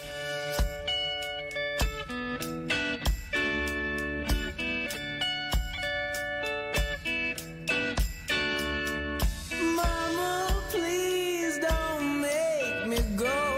Yeah, I don't wanna go so far from home. Yeah, it's got me riding that wave. I got my money where my mind is, and I like it that way. Ha!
And we are back. That was Brother Son of the Ferndale set. Still in studio with us, Youngblood Vineyard. We've got red cups galore for such a small studio. We only have 5 people in studio, but red cups are going everywhere. We're pouring beers. Matt, what did you pour for us first? So we have the Black Abbey Brewing Company. Black Abbey, all right. Fortress Cascadian Dark Ale. It says limited on it. I'm not sure if it's actually limited. It's named for Luther's most famous hymn. The mighty fortress returns to celebrate 5 years of Black Abbey beers, a Cascadian dark ale, opaque in color with bright hop aromas and hints of roast and chocolate. Ken will hate this. What was the name of it? Fortress. Thank Do you. you not like coffee? No, he doesn't like hops. I don't like hops. I don't like bitter beers. Oh, Like black IPAs, like Cascadian dark ales are really, really hit or miss. Like Whoa. either I love either I love them or I completely hate them. Tastes like a Band-Aid. It might be a little warm. That's I the. don't think it's. I think it's supposed to be room temperature, but I Warm just get this. Band-Aids? I get this. Band-Aid. Oh my How God, this many is really Band-Aids are you good. eating? This tastes like what I think a Band-Aid would taste like. Like it's a little bit dry at the end, but this is I'm getting like perfect. Have you guys tried? Pepper and I That's don't- this I one right like here. it. That's what I'm drinking. Yeah, the Cascadian dark ale. This is really good. Like I'm right just at the gonna- right time. Like I'm getting the bitterness at the end for sure, but this is definitely I taste roasty. a beer. Yeah, I'm getting roasty. Like I'm not getting the hoppy kick you in the face bitterness. Like in the end, like I'm still getting this bitterness, but it's definitely dry up that the front, Fortress? a little roasty. Yeah, this is really, really good. Dave, did you get a chance to try it or? I did. I mean, it's okay. It's okay. I wouldn't go the Band-Aid route, but yeah, it could be It's a rye. beer. There could I'm be okay. rye in I'm here. okay. But I mean, like in terms of wine and stuff, I think that there's a lot of people that are intimidated by the wine world. Oh, They think I it's am. kind of this snobby and snooty world. And one of the things, just like with beers, with whiskeys, whatever it is, there are varieties that are approachable, and there are varieties that you would reserve for somebody who had, a palate that was more developed. Well, and could this- appreciate those. It's the same thing in the wine world. The Cascadian / the black ale, like that had like its time a couple years ago where a lot of people were making that black IPA, that Cascadian, but now it kind of like faded to the darkness. Not too many people make it, and I think one of the hard things, and we've talked about it a few times on the show with the ESBs, like there are certain brands, and it might be for the same for the wine industry. There are just certain brands that you just can't sell. Like it's such a hard thing to get over because like ESB stands for Extra special bitter. extra special bitter. Therefore, everyone's like, oh, I don't want a bitter beer. But what does bitter mean? An ESB is more geared towards a malty type of beer as opposed to a bitter beer. So that name scares them. Does that kind of exist in the wine world? Like, is there within the wine snobs, not you guys, but the wine snobs of the world? Like, is there a brand or a style that just like, that kind of style? I think that for people that have tried a little bit of wine, if they've had a really dry red wine and they think that that's what red wine is, then they can definitely develop an aversion because they think, oh, it's just going to turn my tongue dry, taste sour and bitter, and that's what wine is. And they're just like with beers, whiskeys, everything. There is a whole range of wines in different styles. But I think that dry red that gives you that tannic kind of dry tongue feel. I think that people sometimes, if that's the first wine you've had, you tend to make what I call red wine face, and you may kind of be turned off to the wine world. Or So if that's the only wine that you're used to drinking or have had, or you live in a certain region, you might think, well, this is it, and anything else, white is no good. You're not a real wine drinker unless you drink the reds, Dry red. Dry Well, red. like So a forcing dry you to- red is like a Cab Sauv, right? Like a Cabernet Sauvignon. Yeah, or whatever you I'm call thinking it. of some of the Sauvignon. Cab Sorry. Franc, some of the Cab reds that we Franc. grow that are cooler climate that we grow here in Michigan. But again, like I don't love a sweet wine. I feel like my palate has really changed a lot since I've been making wine and growing grapes to lean more towards the dry. But I can appreciate a good balanced sweet wine. Also, I can appreciate it. Well, I think we see that within the beer world itself because for me, like I'm blasphemous when I say I don't like IPAs. Same. And well, you don't like brown ales, so. But within like IP, like I don't want that bitter beer face. And one of the big things, and I've told this story a few times on air, like my grandfather's first craft beer he's ever had when he was alive was a Ghetto Blaster, which is an English mild from Motor City Brewing Works. And when your intro into like I know my faults now, but when your intro into craft beer world is something that's so strong and so bitter, you need those like gateway beers. Yeah, it's exactly. That's a perfect term, right? And I'm not talking like that vanilla cream ale we have over here, which would be considered more gateway because it's a cream ale. An easy drinker. It's an easy drinker for sure. But I'm talking, to be honest, it's the macro craft or crafty beers, as Eric Brigham puts it. It's that macro crafty, your Killians, your Amberbach, your Leinenkugel, these are the beers that allow people to open up their mind to craft beers, in my opinion. I think you romanticize Killian's. I love Killian's. I'll still drink it today. I don't think there's a world out there where Killian's, Michelob, and Leinenkugel belong together.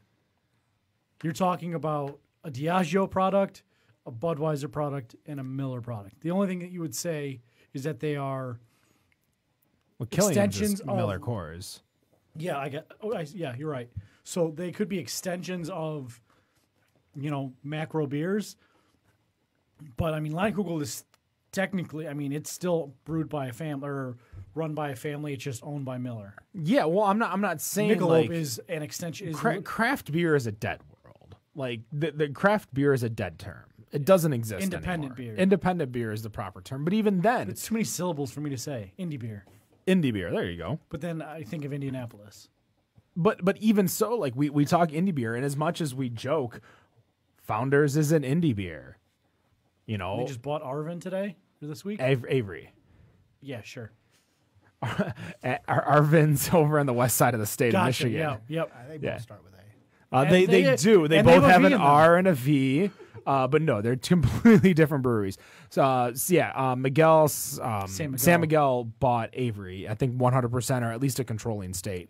So within that, like craft beer is a dead word in regards to what we see it as now. And to be honest, same with independent beer, because as long as you like it, it's good beer. It's a good beer, exactly. The North Center Brewing phase, and I just, for me, trying to figure out like going into wine stores and going into wine, like it's so overwhelming, and I could see it in regards to like me walking down a beer even if I just went to like Kroger or something just to walk down the cool aisle. I'd be overwhelmed with all these labels and stuff. Like, what does this mean? Who is this brewery? What's going on? If I didn't know the things that I know. Yeah. So as a person who is getting into wine a little bit more, that wine is really good, by the way. That was a good choice by me. Thank you. No, I still have a little bit more. I still have the Hurricane that you poured. That was really good. Do you like the Hurricane? Did you guys try the Hurricane? No, that's I tried that. Is that what? That's the IPA. Oh yeah. So Hurricane from Treehouse. Mm-hmm. That was sent to me from my friend Elle. I got it. All right, so Elle sent Sip on what on Instagram. She's posted a few times on our chat while you've been in here. So I haven't had this yet. This is a double IPA. What did you guys think of it? I really like this. This is a lot better than the Band-Aid. More than I expected. Yeah, it's pretty smooth. It's smooth. It's juicy. Yeah, it's a New England. I'm getting the bitter at the end for sure.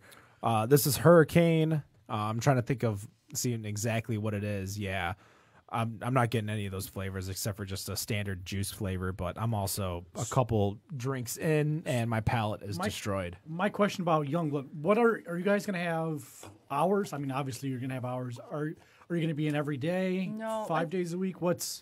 So this weekend or this summer, the plan is to do just weekends. Okay. And then we can also do special events, things like that. But we're looking at just doing weekends this summer. We're looking at between Memorial Day and Labor Day, though I hope that there's a good chance that we sell out before Labor Day. And that was going to be my next question. I mean, if You guys just going to close up shop the moment the last bottle we're hits? still farming, so it's like to me, it's like, well, back to my day job. But yeah, and hopefully that happens. That's a great problem to have, really. If we sell out, I definitely won't be sad. You said 955 cases, right? Yep, around there, and then we're actually bottling next week, so we'll have the exact numbers then. One of the things that I wanted to say in regards to trying all these great beers is that though we only have 5 styles this year, we've really tried to make it an eclectic mix because I want for someone who's only had that dry red wine. If they love that, great, because we have a superb dry red wine. But if you've tried that before and that scares you off, we have between our 5 varieties, we have a really good mix of 5 very different wines. Right, different, and I think that there's something there for everybody, especially for those folks that are intimidated by the wine world. We want to demystify this. And again, like I see my own, not necessarily like privilege, but the fact that I've seen what I know in the beer world, and knowing that, like, even when I started like going into craft beer, like, to be honest, craft beer wasn't big when I first started drinking it back in 2007, 2008. And it was a lot of imports. Like, you were looking at, Lion and all these other like Belgian, German, English, Chinese, Japanese beers that were coming in. There wasn't too much in regards to the craft beer boom that we have. Is there like a wine boom that's coming out right now? Is that a change? Like, is it a growing industry? Because I think over the last year, the only industry that kind of technically grew was FMBs. Yeah, our wine industry is definitely growing in the state of Michigan, for sure. I think we're getting a lot of millennials, people that are just like, I want to try something different. I've had this, I've tried that. Let's try something a little funky, a little something different that they've never had before. And I think that's really cool, and that's where we come in, is with the different types of grapes that we're growing. That still have, Marquette is a city in Michigan. I love it. Frontenac is a street downtown Detroit. That's the name of 2 of our grapes. I love it. Those are 2 of the names of our grapes. Well, actually 3, because we have Frontenac Blanc, which is a white Frontenac. There's Frontenac Noir, Frontenac Blanc. So, and that's kind of our goal. Instead of the fanciful names of crazy names you can give your wines, we want the name of the grape to shine, so people get familiar with that, so they know what to expect with that type of a grape. So you name your wines after your... Nope. Yep. You name your wines after the grape. Well, Right. we did. You Because- don't have to. But Right. you can only do that if you have 75% of that grape in that wine. So let's say There's that TTB again. Yes, it is. At MLCC. So let's say, and it's for a reason, So let's say I only have, I'm mixing 4 different grapes. I cannot call it any one of those grapes. I have to give it like a fanciful name. But ours, even down to our label, we talk on the back, we list the harvest chemistry, the harvest date, all of that with that specific grape, just so people know, like, when was it picked, how much sugar was in it. And we're really trying to emphasize the farming side. aspect of this. Farm to fork is vine to wine. In Michigan, we just, I kind of jumped all Trust in. me, just go. Oh, I got it. I jumped all in with the Michigan wine. Moving back in 2015, I wanted to really get involved and to meet other people that were growing grapes and that were making wine. So I joined the Michigan Wine Collaborative, which has been a really awesome nonprofit organization, very grassroots. And I'm a board member of that now. We have several board members, and they're all it's industry led. So we no longer have the Michigan Grape and Wine Industry Council. You guys might be aware of that. We have the Craft Beverage Council now. So what used to support just the grape industry now supports craft beverage. Our beer, cider, wine, distilled products, all of that. So we're splitting a lot of the time and money and resources and all of that in many different directions. So the Michigan Wine Collaborative came in at the perfect time. So now we're picking up a lot of the pieces that the state left off, and though it is a volunteer organization. So And in terms of the industry, the number of wineries has exploded.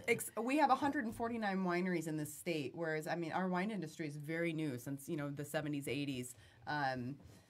We just never... But we don't have anywhere near the number of grapes grown to support that consumption. About 60% of the fruit and juice and all of that is brought in from out of state.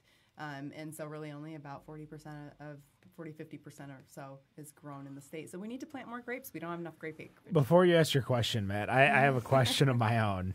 How does one become the cold climate committee chair? Woo! Okay, you've been looking. You've been doing your research. So what happened was I joined this Michigan Wine Collaborative as a chair, or as a board member representing growers in our region. I noticed that there were a lot of growers that were growing the same grapes we are growing, and they're growing it in different parts of the state. About 95% of the grapes grown in the state of Michigan, juice grapes, the Welch's grapes, and wine grapes are grown on Lake Michigan. So they're all along that shore because they have that lake effect. They have snow blanketing their vines. They don't have the super harsh winters that we have in the rest of the state, the other part of the state. So again, we're growing regional grapes that grow really well in our area.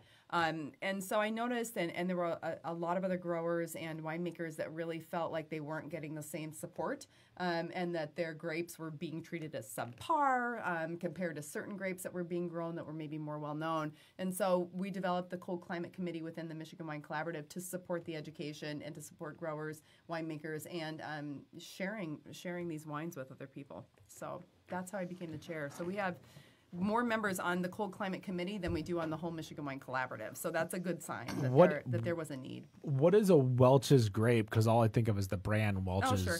So I'm trying to think. We have about 10,000 acres of grapes grown in the state of Michigan. 3,050 of those acres are wine grapes, and the majority of the grapes are grapes that are juice grapes. So that would be Concord and Niagara. So those are the grapes that you're talking about. Which are the juice and jelly grapes. You can still make wine out of some of those grapes, but primarily those are the juice grape growers. You never see these people. They have contracts with Welch's or other people, so they're not opening wineries or. So the people that like Welch's grape is just a Concord grape. Is that what you're saying? Okay. Or a Niagara, which is the white grape. So yeah, sure.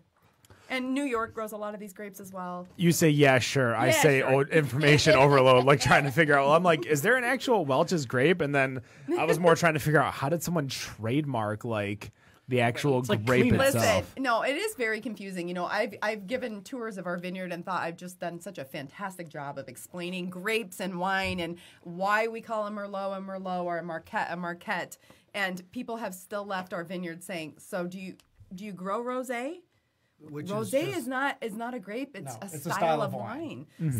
So I mean, you know, there's a lot of education still that needs to be done, and there's a lot of questions. I mean, we didn't always know as much as we know. We still have so much more to learn. It's just the whole experience. But we really want for folks to feel comfortable. Ask us those questions. And asking us. We've been in the position of feeling stupid about wine ourselves, and so you know, we want folks to come and ask.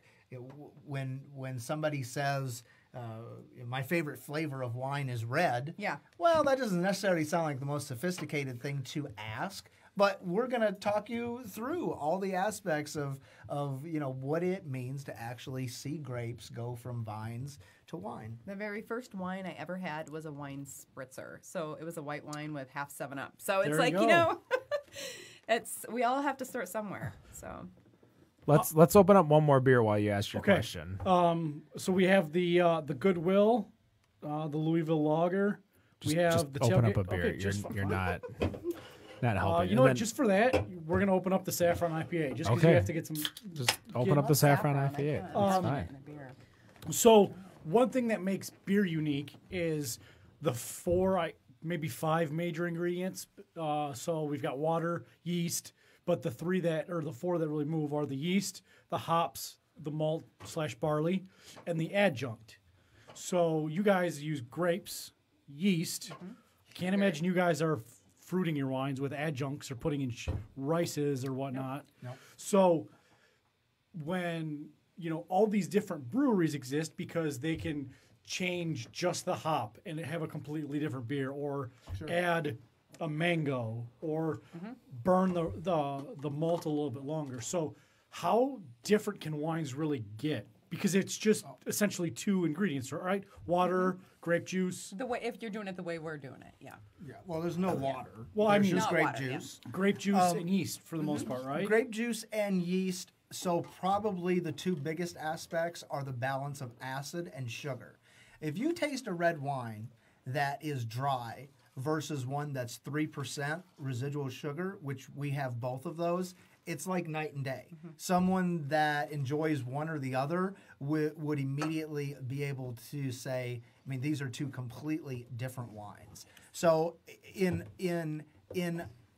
addressing and balancing or adjusting the acids and sugars, which you can do before you even start in the vineyard, right? You can pick your grapes with a certain acid or a certain Brix, or you can wait until after you have fermented. And then the second thing that you can do is you would age them and process them in different ways. So aging something if you took the exact same wine, and you put one in a new French oak a barrel for 2 years, and one you put in a steel tank for 6 months, and you tried them, you bottled them, you wouldn't think it was the same grape. You wouldn't think it was the same grape at all, but it could have come from the same vine. So harvested on the same day, everything the same. So so probably the two biggest things are the processing itself and the aging itself, and the adjusting, playing with, harvesting for different sugar to acid ratios. And that's the cool thing about Michigan too, again, because we're a cooler climate, we usually have a higher acid but lower Brix. So our sugar is lower, our acid is a little higher. Rarely in Michigan does anybody add acid to their wines. It may be sugar, some people might be doing that, but they're not adding acid. In California though, it's very hot there, so a lot of times, their sugar is much higher, their acid is much lower, so, they just have a different style of wine than we do. And then the other thing that you would do is you can do blending. Mm-hmm. So like we mentioned that even for a varietal, if you want to make a Marquette wine, it has to be 75% Marquette. Well, that still leaves a whole lot of something else that it can be. So even on varietal wines, which a lot of wines are actually blend wines, but for a lot of wines, blending those different grapes, adjusting the chemistry that way is a way that you can get. I mean, we have 6 varieties of grapes, and we could probably easily make 25 distinct wines very, very easily. But I did not want to go through the process of labeling 25 different TTB labels.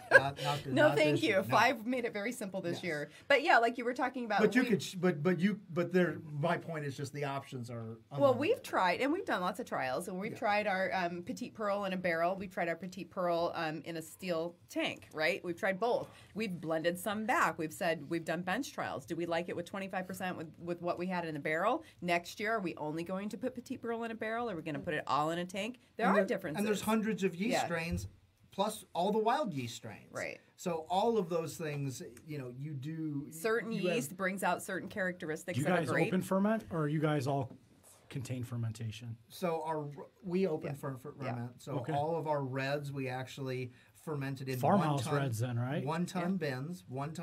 You'll find photos on Facebook. Yeah. We put pictures up. Of What's your Facebook page? Just Youngblood Vineyard. Okay. So yeah, I mean, we've done some different things. Yeah, like we've done some different things with Marquette, for example, which is one that we took a lot of extra time with. We didn't destem all of that red fruit immediately. We put whole berries, whole clusters on the bottom of these 1 ton bins, and then we destemmed just a small amount of it and laid that over the top of it, the must over the top. Yeast, it squished it up over time. But it fermented inside the skin, inside the berry, and then when you press it, you just get so much more, I think, fruit from that. The smell, the aroma, and the taste. It's just really a cool experience. Like, for example, the only reason that we could do that, though, is because since we had control of the grapes are very susceptible to lots of diseases, lots of different funguses. I see people's feet in them all the time. Oh, sure. Now that's not a disease, alcohol. right? but there are lots and lots of pressures disease-wise on grapes. They just tend to rot. They're clusters of berries, so when it gets wet, it's just a good environment especially for Michigan, different molds to grow, funguses to grow. So you have to spray a lot. Spraying is really expensive. Spraying takes a lot of time, and it's not fun to spray every 7 to 10 days if it's raining, things like that. So, I mean, like last year, we had a very wet summer. There were lots of grapes throughout the state that had lots of issues with rot and disease. We sprayed very extensively to combat those. Because we had to, yeah. But my point is, the only reason that we could not crush the grapes and process them in a different way was because we knew the fruit was pristine. It was healthy. We knew it was pristine. If it had been covered in rot, if it had been degraded in some way, we wouldn't have been able to process the way that we did, which we think improved the quality of that wine. So if you get a cluster of grapes and there's one or two that are wrinkled or don't look good, do those two get picked out and the rest of the cluster gets built, or is that whole cluster now not good for the wine? No. So, I mean, we like to be upfront and honest about things. So you might have some folks that would sit here and say, oh, no, we handpick all those off. No, they don't. They're lying. So they're, you have to do what makes sense. A bunch of grapes could easily have 200 berries. Yeah, you're not Picking gonna 2 berries you're off, not going to identify, and many of them you can't even see because they are inside. So generally speaking, in grapes, if you have issues like rot or fungus, it's very easy to see. It's not anything you have to look for. Those are things that you can attempt to try to fix in the cellar by different types of wines or different things. We really hope to eliminate any of that kind of work and not have to. If you start with healthy, good fruit, you don't have to fix anything in the cellar. The wine really does make itself. If you can dump sugar on top of a turd too, but God. The point is that if you start out with good grapes, take his cups away. Healthy grapes, good grapes. I mean, it only makes sense, right? Right. Let's go back to the orange juice. This is not rocket science. Let's go back to the orange juice. If I set a bunch of moldy, nasty, rotten fruit in front of you, and on the other side I set a bunch of pristine, orange, beautiful examples of fruit, and I said squeeze them both and drink it, which one would you rather drink? This isn't rocket science. But I'm talking more like the banana. At what brown level is it no longer edible? It's not. It's not. It's a shit banana. If it's kind of brown, was it super molds green? that got to it? Was it bees that maybe poked a hole in it? Was it too much sun? Was it some rain? There's so many different like factors. in the example that you gave, the banana, you more or less described different stages of ripening. True. So you might want that kind of wilted brown banana for a banana bread. Right, because the sugar is so much more that it will give you that's different than rotten. Right? Like you can get way up the ladder of brownness before you get to just total rotten, diseased fruit. And so, we don't want to get to that diseased fruit place, but there's lots of styles of wine that are determined based on how ripe you allow the fruit to get. So it helps. Do you know what kind of... I have one more question. One more, and we'll hit the road, Jack. Are you going to do the same? Ken. Probably, huh? Ken is hit the my road, name. Jack, and don't you come back now. Oh, I know what you said. My name is Ken. Gotcha. So the wine styles, you said you have 6 this year? 5. 5 this year. Are you going to have the fingers. same 5 next year, or is it going to constantly evolve? Could you have like maybe a Malbec or a Shiraz next year? I think there's things that we really loved that we did that we would love for that to happen again, but we don't know what the climate's going to be. We don't know what the weather's going to be. There's a lot of variables to consider.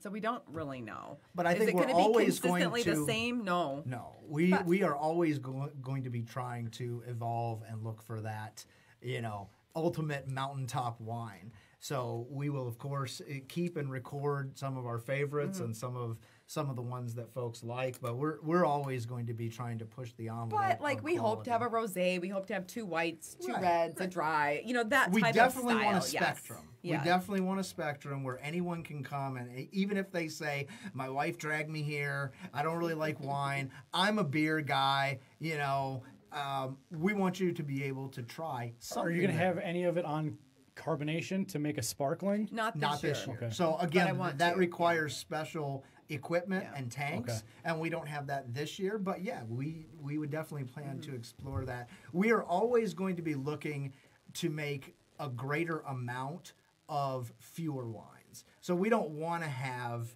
50 small batches of wine. We would rather have 5 to 8 or maybe even 10 large amounts of wine that we feel are high quality. That's going to do it for us. Better on Draft 172, Dave and Jess. Thank you so much for coming. Youngblood Vineyard over in Ray, Michigan. You can get off over at, and I was doing a little research. It looks like roughly the 26 or 28 mile exit over on Van Dyke. Yeah. As well as if you're taking 94. Yeah, if you're taking 94, you can get off at the Richmond 26 mile or the Washington Street exit. Just about 5 miles after that, you head over into Ray Township. Go over there. You can go check it out. They're opening on Memorial Day weekend, May 25th. May 25th, Friday, Saturday, Sunday, maybe Monday. Yep. No pressure. You could find us Youngblood Vineyard find them Youngblood Vineyard over on the Facebook. Are you guys on Instagram? Oh, yes. Are you guys on Twitter? Yes. Do you have a Snapchat? Are you guys snapping all your? I don't now. No, I'm not using Snapchat. All right, no more Snapchat, so you can't see the 10-second vids and photos over there. When they get those new wine from vine to wine shirts, they're gonna call our friends over at t-shirts.beer. Yeah, dude, that hoodie is so comfy. I should probably wear it because it's a little chilly in the studio today. T-shirts.beer. They make great beer t-shirts, but they do anything from family outings, corporate events. If you need printing, artwork. Just because it's t-shirts.beer doesn't mean it needs to be beer related. No, but it can be beer related. But it's always fun to drink a beer when you're wearing a t-shirt. It is. Dave, Jess, thank you so much for joining us. For myself, Matt, and Jenna. You can find us on Facebook, Better on Draft, Twitter, Better on Draft, Instagram, Better on Draft, Untapped Bod Podcast. And you can find us each and every Friday, 7 p.m. on Facebook Live. You can join us in the chat, talk to us. Next week, we're going to have Nixel, Nixul, which is a CBD company, joining us to chat about CBD as well as infusing it with cocktails. So I think we're going to be doing some cocktail mixing tomorrow. Call your Uber now. Call your Uber now. Yes, that is correct, especially if you're joining us for that while you're at home. And no matter what you think of your beer, we think it's Subscribe to your beer box time. Better on Draft. Better on Draft. Have a good night. Peace.